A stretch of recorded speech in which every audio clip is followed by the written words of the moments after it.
Oi, eu me chamo Lúcia Salinas, sou mestranda do Programa de Pós-Graduação em Artes da Universidade Federal do Pará e vim apresentar o artigo Design Ativista, Representação da Amazonidade por meio da memória imagética, que foi desenvolvido em colaboração com a minha orientadora, Ana Cláudia Mello. Esse artigo é um recorte da pesquisa em design e ativismo que eu pretendo desenvolver na minha dissertação, que vai partir de uma análise das comunicações intersubjetivas e dos processos cognitivos da percepção a partir do prisma da memória afetiva. O problema de pesquisa surge de uma inquietação em discutir os simbolismos do ativismo, em especial no amazônico, que são expressados tanto nos espaços físicos como também no cyberespaço. Para essa análise, eu trago três imagens que foram desenvolvidas em momentos históricos diferentes, que são essas três imagens aqui. O objetivo geral dessa análise é refletir, a partir de um aporte interdisciplinar, as similaridades e as diferenças entre elas, entre essas imagens, do ponto de vista da representatividade e dos processos de ressignificação. Em específico, aferir os tipos de signos de representação que o grafite da Irene utiliza para ressignificar a ilustração do Howard Miller, compreender o processo perceptivo dessas três imagens e o modo como elas ressoam a partir de uma comunicação intersubjetiva e compreender alguns processos neurofilosóficos da memória imagética do ponto de vista do afeto. Os aportes teóricos, dentre outros, né, têm base na neurociência cognitiva da arte, a partir do Antônio Damasio e do Ramachandran, em se tratando de signos de representação. Nós vamos buscar compreensões em semiótica, com base em Lúcia Santaella e Wilfred Nott, sobre uma ótica persiana, e também sem deixar de fazer interpelações sociais em diálogos com o feminismo negro. Bom, estudar o design ativista feito na Amazônia por amazônicas é fundamental para romper barreiras hegemônicas de produção artístico-cultural e ressignificar as nossas vivências e amplificar vozes, ocupando espaços não tradicionais da arte, quebra, né, o paradigma daquela obra inacessível, encarcerada nos museus e nas galerias. Por conta das características e dos espaços que o ativismo ocupa, ele acaba produzindo muitas iconografias que são facilmente acessíveis. Mas uma outra característica da arte ativista é a efemeridade. E é nesse sentido que os signos de representação são importantes no processo de perpetuação dessa memória, dessa consciência social. E como ressignificar esses signos também é importante para que a gente possa se desamarrar dessas forças opressoras. Aqui nesse cartaz eu trago um dos signos do ativismo mais usados ao longo da história, que é o punho cerrado, né, que traz todo o simbolismo da mão e do trabalho, né? A mão, essa mão que ao longo dos séculos representava uma visão bem burguesa do trabalho, né? Um trabalho sem sucesso no mundo, mas que a partir da Revolução Industrial e os movimentos de classe, essa mão que segura uma ferramenta, passou a ter outro significado, como símbolo da luta contra a propriedade capitalista e as classes dominantes. E esse símbolo ele perdurou porque gerou uma identificação. Nós, os seres humanos, né, através da nossa simulação mental da subjetividade do outro, temos essa capacidade de se colocar no lugar do outro. É o que o Couchot chama de consciência de si. E essa consciência é associada a componentes tanto emocionais quanto cognitivos. Uma outra iconografia que foi e ainda é amplamente difundida e que é um exemplo, né, de memória afetiva é esse cartaz que lá em 1942 tinha um único propósito: incentivar a produtividade feminina em uma fábrica nos Estados Unidos. Porque era um período da Segunda Guerra e eles estavam desfocados de homens, né? Então eles precisavam das mulheres nas fábricas. Só que isso era temporário, né? Até a guerra acabar, depois elas iriam voltar a trabalhar no lar.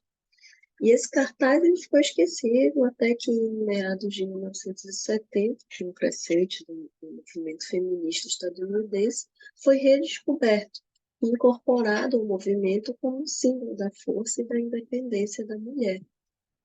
Mas ele trazia uma problemática, né, que era, e a gente pode dizer que ainda é, uma característica do feminismo nos Estados Unidos, que muitas vezes não leva em conta toda uma carga de interseccionalidade, como raça, classe, orientação sexual, etc.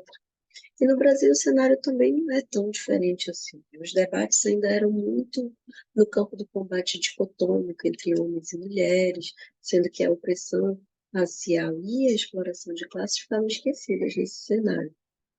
Então, mesmo considerando que essa imagem é importante para um contexto histórico, ela carrega todo um viés ideológico, né, enraizado e distorcido da realidade de milhões de mulheres negras, latino-americanas, amazônicas. Por isso, o papel das artes na construção de um feminismo mais condizente com a nossa realidade, especialmente da mulher amazônica, é tão importante. Mas aí que entra o desafio, né? Como transmitir esse legado cultural popular para essas massas?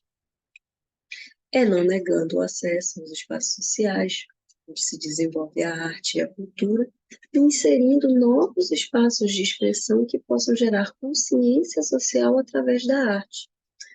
O potencial de ficção da arte ativista se dá pela capacidade de influenciar tanto nos sentimentos quanto no conhecimento. Mas como esses signos, a partir de uma perspectiva neurofilosófica, podem refletir no emocional?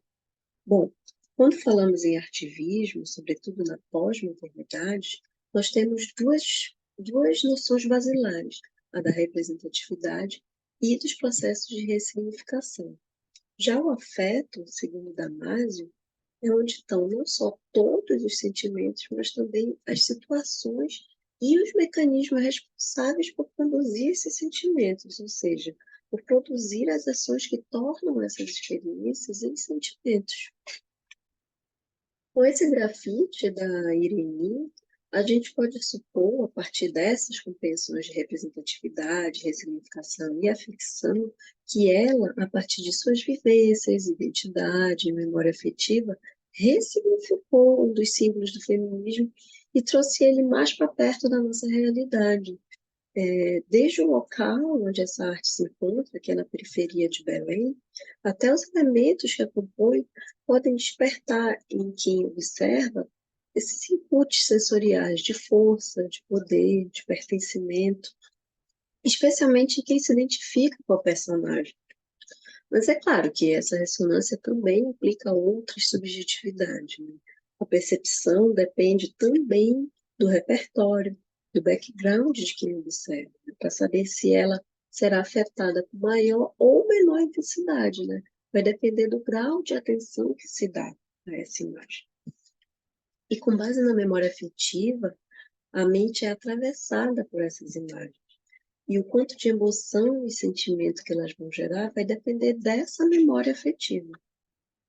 Bom, a partir dessas abordagens, a gente pode considerar que as manifestações ativistas vão muito além das formulações estético-visuais da arte, pois ela não é meramente contemplativa, e as expressões ativistas despertam no corpo inputs sensoriais que vão emergir do calabouço da nossa memória, né?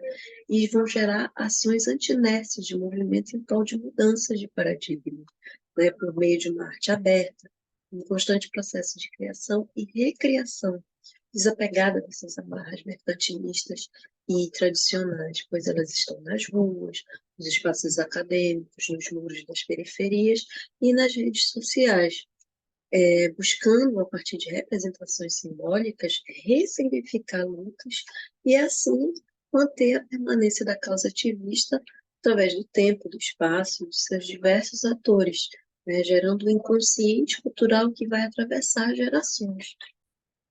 Então, as referências, eu ressalto que essa análise integra uma pesquisa que está em seu processo inicial de desenvolvimento e deve mergulhar a fundo no sentido de encontrar mais teóricas femininas, queer e negras, pois não faz sentido para mim dissertar sobre arte de resistência e não ter um embasamento teórico que não seja representativo ou sob um olhar não hegemônico, né? E é isso. Obrigada. Até a próxima.